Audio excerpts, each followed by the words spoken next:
Donc ici, pourquoi j'ai choisi de vous montrer les gestes au couteau avec un couteau électrique? C'est parce que ce couteau électrique, il est pas mal pour entraînement parce qu'il va simuler les effets d'un véritable coup de couteau. Bien entendu, le seul petit souci, c'est que comme c'est une décharge électrique qui vous envoie, il a plutôt tendance à vous ouvrir les mains, à agir sur les nerfs moteurs, qu'à vraiment agir comme un coup de couteau que vous allez sentir comme une petite décharge électrique, mais sans plus. Donc, c'est le seul petit souci qu'on a avec ça, sinon pour le reste il est assez bien.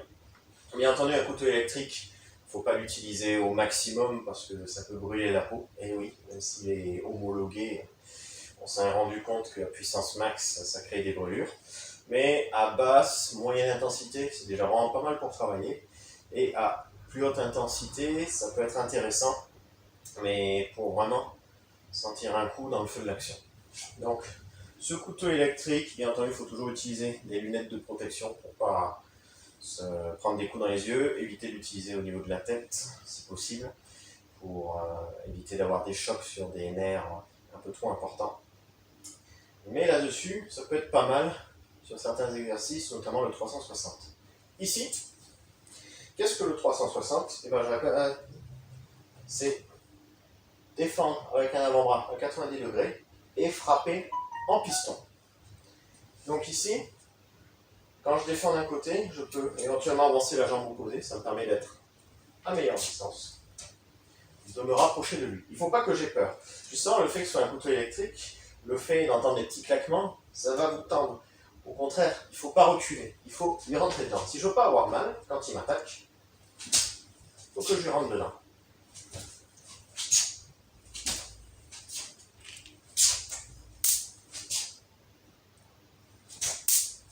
Si je recule, je me prends le coup de couteau.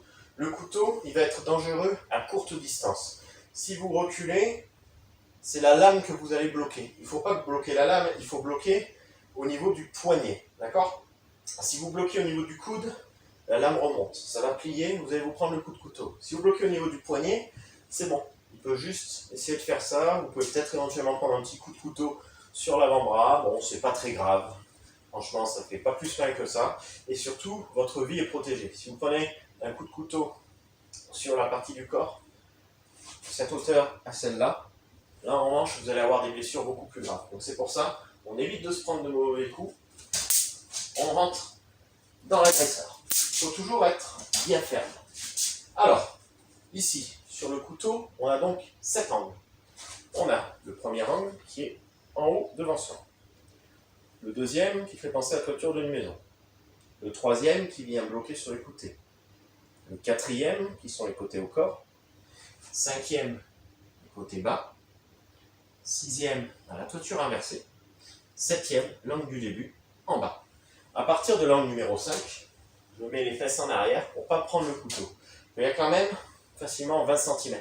Ces 20 cm là, si vous bloquez ici comme ça, vous allez vous prendre le coup de couteau dans le vide. Si vous mettez les fesses en arrière, vous regagnez les centimètres, la lame va arriver assez proche, mais vous n'allez pas vous la prendre. Ce qui est toujours important sur le couteau, bien entendu, c'est de rentrer sur votre agresseur. Là, tout ce qui est attaque haute, on va essayer de lui rentrer au menton. Comme ça, au moins, il va repartir en arrière. Tout ce qui est attaque basse, on va lui rentrer dans la gorge. Comme ça, il va s'effondrer sur vous au lieu de remonter avec le couteau. Et ça, c'est vraiment très important. Si vous faites la mauvaise contre-attaque, vous risquez de vous faire blesser, et stupidement. Un couteau qui vient par le haut, il faut qu'il reparte en arrière.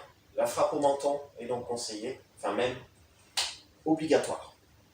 Un couteau qui vient par le bas, il faut qu'il s'effondre sur vous. Comme ça, au moins, le couteau risque plutôt de partir en arrière que de vouloir remonter dans votre abdomen ou à la gorge. Comme je le rappelle, ça va? Vas-y, quand tu veux. Ici, la gorge. Comme vous l'avez vu, c'était pas volontaire, mais il s'est effondré sur moi. S'il passe par le haut, je vais vous le montrer. Juste avec la paume de la main, je ne l'ai pas choqué violemment, mais comme vous l'avez vu, ça le fait repartir en arrière. Ce qui est aussi essentiel, c'est que votre avant-bras rentre bien fermement. Jamais on ne ferme le poing, on a toujours la main ouverte. On essaye même de sortir le petit doigt pour tendre un peu plus la partie tranchante de l'avant-bras, ce qui va nous permettre de lui créer ici une bonne crampe.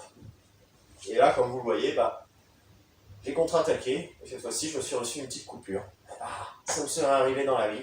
C'est pas ça qui va me tuer, ça surprend juste parce que c'est électrique, et comme je le répète, ça agit sur le nerf directement. Mais sachez que dans la rue, la sensation sera moindre. Voilà. C'est tout ce qu'il y a à dire donc sur ce fameux 360 au couteau. N'hésitez pas à bien le travailler à vide. Ça se fait facilement devant un miroir. On essaye de travailler divers angles. Ici, bam. Là, on travaille un peu partout pour être capable de réagir le jour J. Merci et à bientôt chez Zeka Maria.